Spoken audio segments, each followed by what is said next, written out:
The story begins with a grim scene, countless skulls scattered across the ground, the remains of players who failed the challenge. Out of all the participants in this deadly game, only one has survived, Black Scythe. He made it this far after 99 attempts.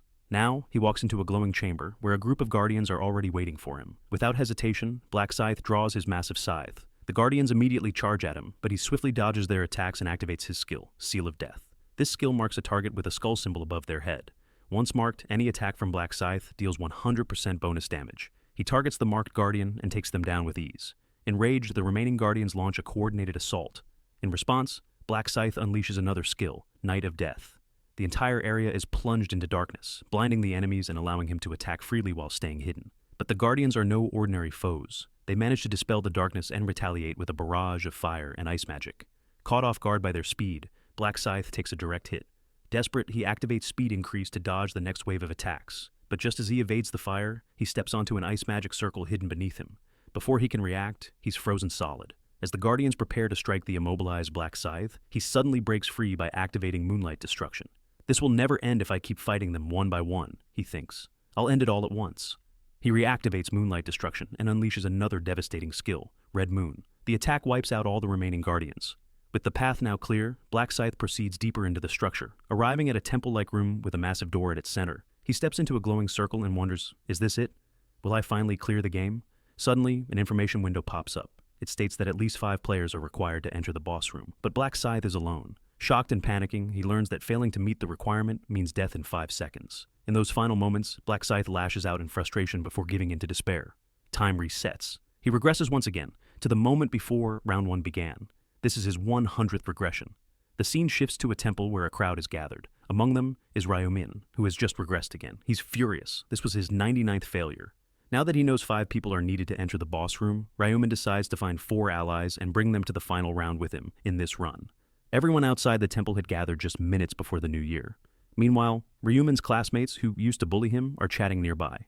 They're discussing getting their IDs and what they'll do after graduation.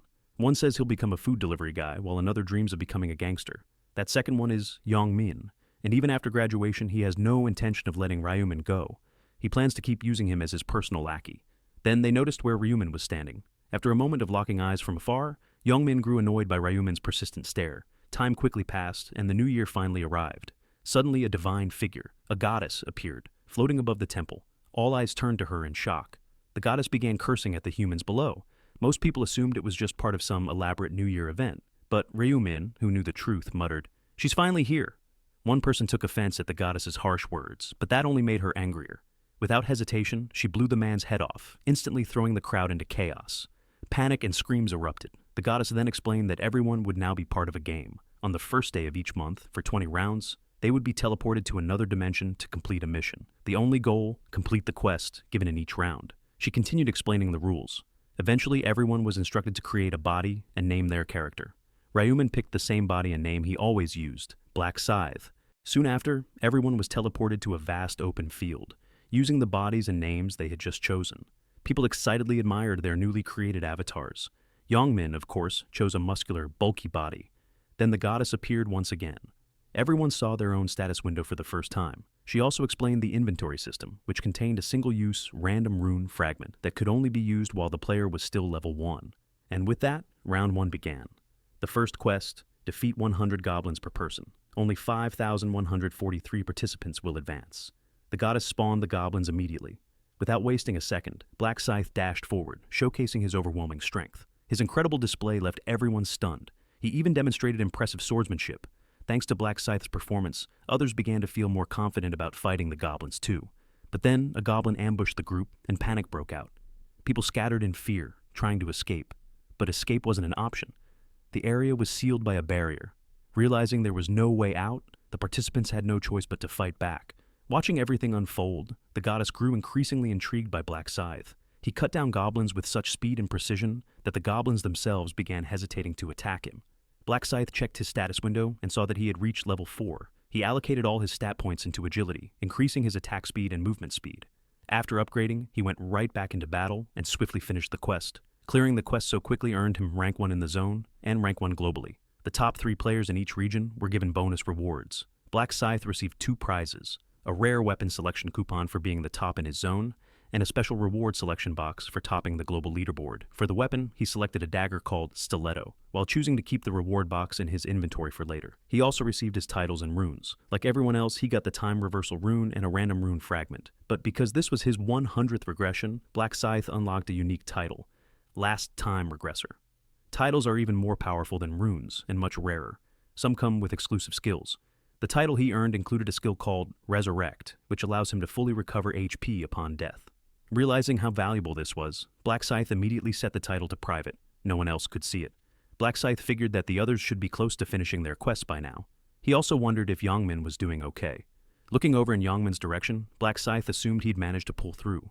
To lighten the mood a little, the goddess made the corpses of the dead disappear and spawned another 50,000 goblins. Despite the overwhelming odds, everyone gave it their all, struggling to survive. The number of remaining slots for players to clear the quest kept shrinking until finally the quota was filled. At that moment, all the remaining goblins vanished, and anyone who hadn't completed the quest was instantly erased, just like the dead. The goddess then revealed the ranking boards, both for the current zone and globally. Everyone already knew who was at the top: Black Scythe, the global #1. Curious, the goddess asked herself, "How did you become this strong? Did you get some kind of special rune or something?" Black Scythe casually replied, "Can't you just check my status window?" The goddess shot back, "You really think a goddess like me wouldn't be able to see your information?" But the truth was, she couldn't. She wasn't able to see individual status windows. Feeling like the rewards for being first weren't good enough, Black Scythe boldly made a request for something more. The goddess was visibly annoyed by his attitude. She even considered blowing up his head, just like she did to the other guy earlier. But the skill she used only worked once. So, instead, she came up with a different plan. With the excuse of giving him a special reward, she invited Black Scythe into the trial forest of assassination. As they walked deeper into the woods, the goddess's contempt for humans became more obvious. She truly believed they were beneath her. She had no intention of handing over a reward. Her real plan was to kill Black Scythe the moment they passed a large rock up ahead. But Black Scythe already knew what she was planning. Just as the goddess turned her head to look behind, Black Scythe struck first. She didn't have time to react. His attack landed cleanly, and she was sent crashing to the ground. Her blood began to spill. It was yellow.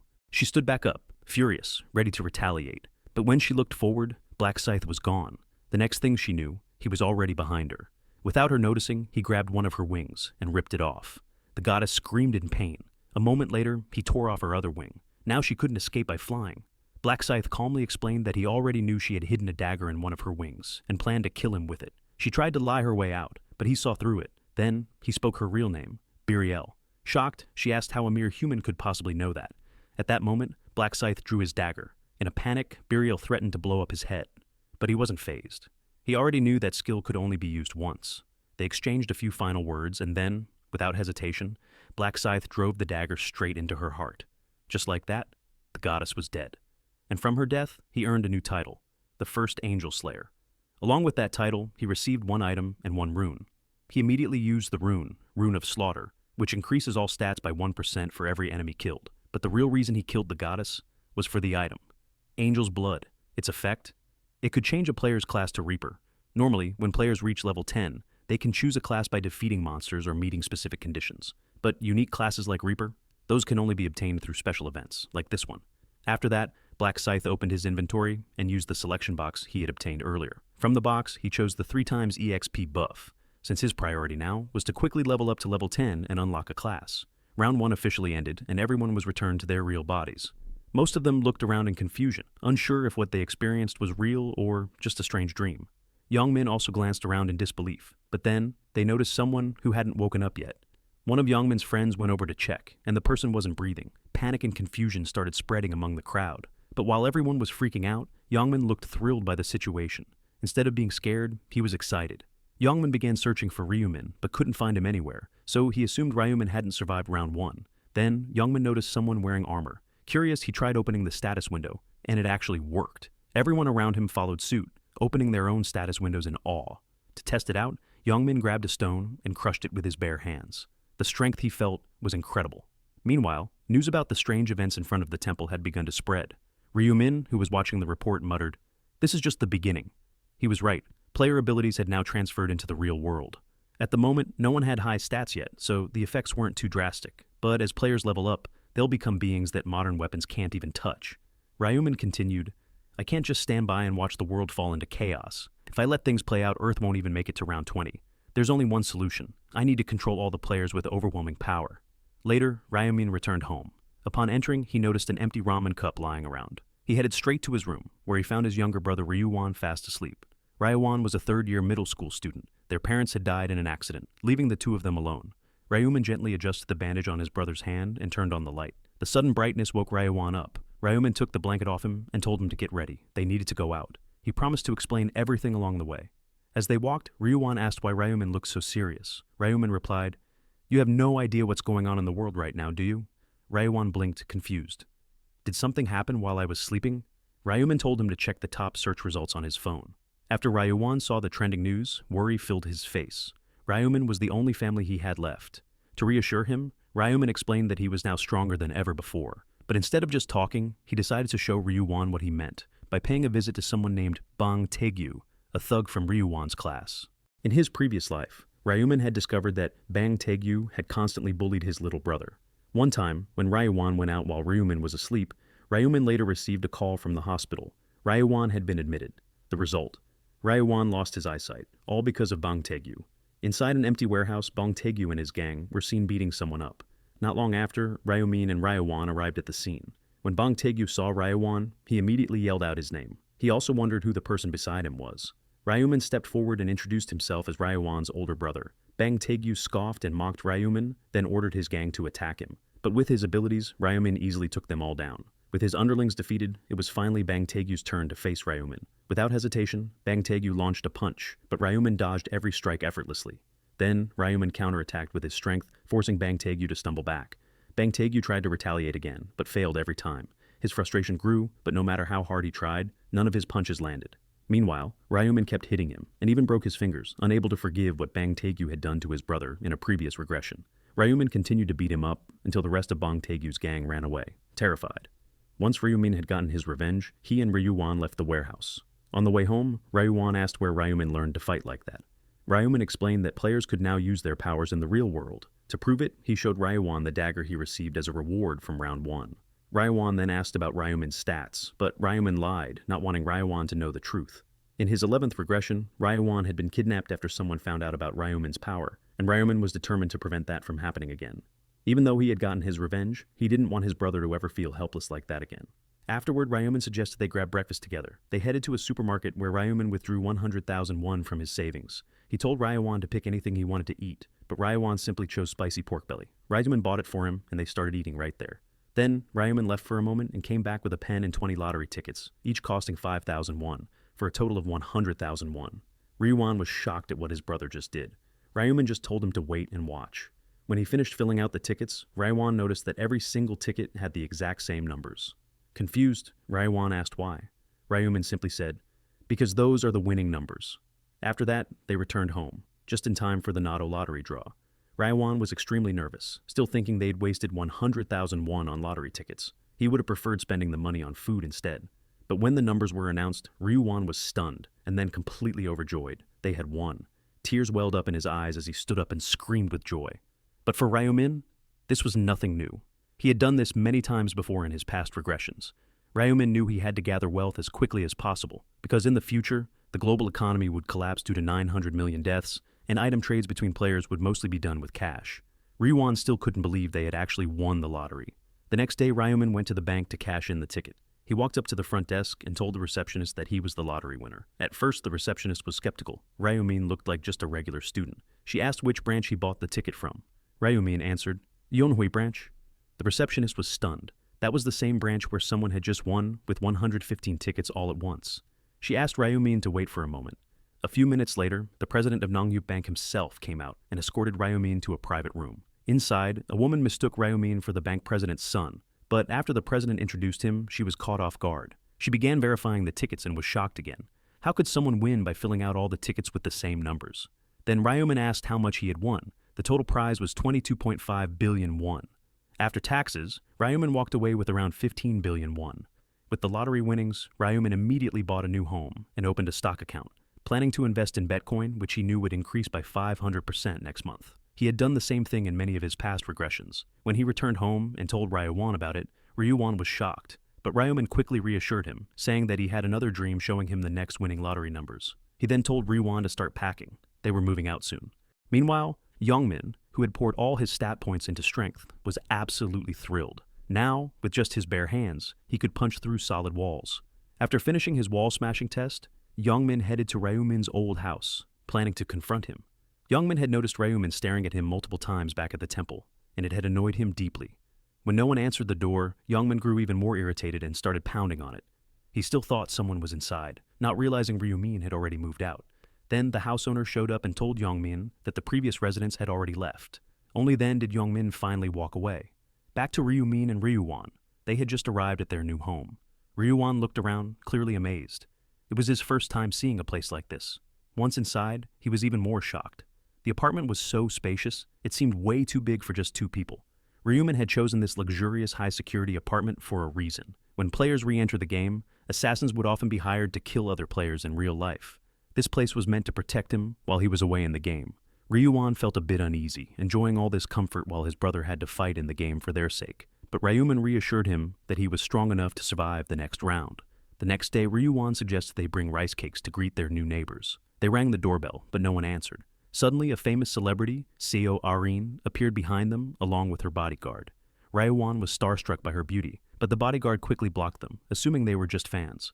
Ryumin calmly explained that they lived downstairs and had come to give a welcoming gift.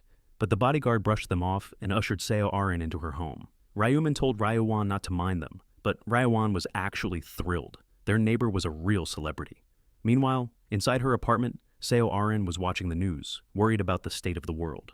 She thought to herself, if I don't get a good rune, I might not survive. Her bodyguard came over and asked, "What are you thinking about, Arin?" She replied, "I'm just wondering, how did the world end up like this? How will I survive the next round?" The bodyguard reassured her, "Don't worry, I'll protect you."